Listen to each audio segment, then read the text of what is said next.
चंदन बाबू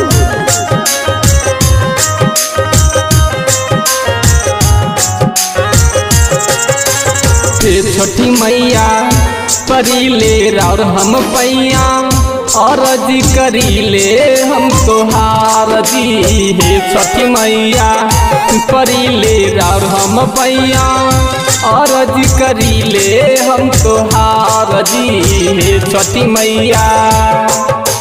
digital recording studio Dalsinghsarai.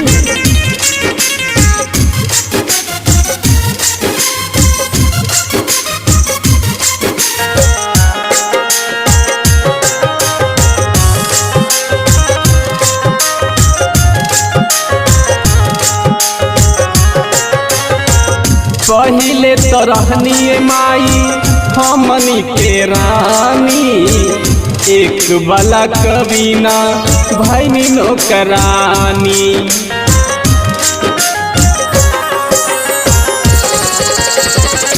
पहिले तो रहनी माई हमनी के रानी एक बला कबीना भैनी नौकरानी।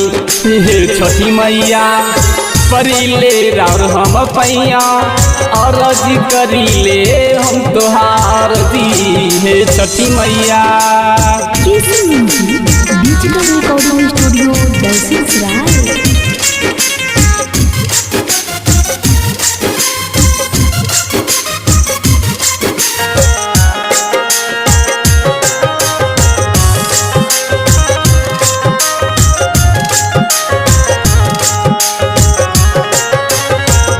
गोतनी ननद मैया मारे हमके ताना सास ससुर कहे बाझ जनाना।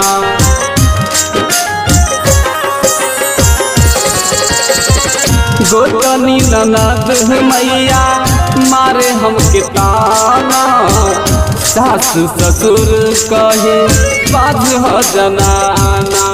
हे छठी मैया परिले और हम पैया और जी करीले हम तोहार जी हे छठी मैया। परिले और हम पैया और जी करीले हम तोहार जी हे छठी मैया।